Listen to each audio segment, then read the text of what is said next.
સુરતમાં જિલ્લા કાનૂની સેવા સત્તા મંડળ દ્વારા કાનૂની સહાય હેલ્પ ડેસ્કની શરૂઆત કરવામાં આવી છે.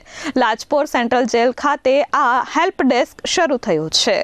સુરત જિલ્લા કાનૂની સેવા સત્તા મંડળ દ્વારા કેદીઓના પરિવારજનો અને મુલાકાતીઓ માટે એક મહત્વપૂર્ણ પહેલ કરવામાં આવી છે. મુલાકાત સે ન્યાય તક અભિયાન અંતર્ગત લાજપોર સેન્ટ્રલ જેલ ખાતે લીગલ એડ હેલ્પ ડેસ્કનો પ્રારંભ કરવામાં આવ્યો છે. આ હેલ્પ ડેસ્ક દ્વારા કેદીઓના પરિવારજનોને સ્થળ પર જ કાનૂની માર્ગદર્શન અને સહાય મળશે. નેશનલ લીગલ સર્વિસીસ ઓથોરિટી દ્વારા અમલમાં મુકાયેલા અભિયાન હેઠળ લાજપોર સેન્ટ્રલ જેલ ખાતે આ હેલ્પ ડેસ્કની શરૂઆત થઈ છે. આ હેલ્પ ડેસ્કનો મુખ્ય હેતુ કેદીઓના પરિવારજનોને સરળતાથી કાનૂની માહિતી અને માર્ગદર્શન પૂરું પાડવાનો છે. જેલમાં મુલાકાતે આવતા લોકોને કેસની સ્થિતિ, જામીન પ્રક્રિયા અને અપીલના અધિકારો અંગે નિષ્ણાંતો દ્વારા સ્થળ પર જ માર્ગદર્શન આપવામાં આવશે. આ સાથે જ હેલ્પ ડેસ્ક પર પેરાલીગલ વોલિયન્ટર્સ અને જેલ વિઝિટિંગ એડવોકેટ્સ હાજર રહી મુલાકાતીઓની સમસ્યાનું નિરાકરણ લાવશે.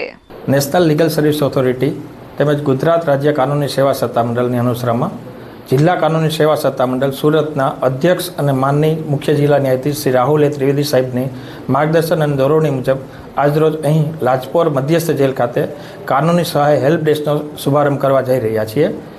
આ હેલ્પ ડેસ્ક શરૂ કરવા પાછળનો મુખ્ય ઉદ્દેશ એ છે કે કેદીના પરિવારજનોને માહિતીના અભાવે જે ન્યાય મળવામાં વિલંબ થાય છે તે આ કેન્દ્રને કારણે નિવારી શકાશે.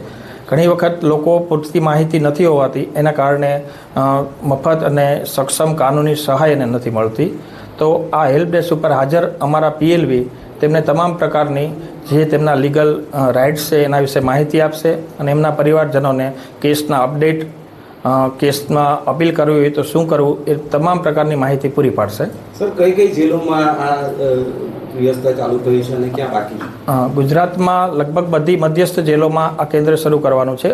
અત્યારે રાજકોટમાં એમ એક જગ્યાએ થયેલું છે અને સુરતમાં આપણે પણ શરૂ કરી રહ્યા છીએ. સર, કયા પ્રકારની માહિતીઓ આરોપીઓના સગાને આપવામાં આવશે? આરોપીઓના પરિવારજનોને જે કેસના અપડેટ બાબત કે તેમના કેસમાં શું પ્રગતિ થઈ છે, પછી નેક્સ્ટ ડેટ શું પડેલી છે અને કદાચ એમને સજા થઈ હોય તો અપીલ કરવા માટે શું જોગવાઈઓ છે, તો માહિતીના અભાવે તે ન્યાયથી વંચિત ન રહેવા જોઈએ એ માટેનો મુખ્ય ઉદ્દેશ છે. બંનેના કોઓર્ડિનેશનથી આ હેલ્પ ડેસ્ક શરૂ કરી રહ્યા છીએ કે જ્યાં મુલાકાત સ્થળ છે. આનો મુખ્ય સૂત્ર જે છે કે મુલાકાત છે ન્યાય તક. એમ મુલાકાતીઓ એમને પોતાના પરિવારજનો કે જે કોઈ કાનૂની સહાયથી વંચિત રહેતા હોય તો જેલ પ્રશાસને જે મુલાકાત વ્યવસ્થા ગોઠવેલી છે એ જ જગ્યાએ આપણે આ હેલ્પ ડેસ્ક શરૂ કરીએ છીએ. સર, કેટલા લોકો હાજર રહેશે? ત્યાં અમારા એક પીએલવી ત્યાં હાજર રહેશે અને મુલાકાતનો જે સમય છે એ દરમિયાન જે મુલાકાતીઓ હોય છે, કેદીઓને મળતા હોય છે, ત્યારે એમને માર્ગદર્શન પૂરું પાડશે કોઈ પણ લીગલ બાબતમાં. Bureau report S24 news, Surat.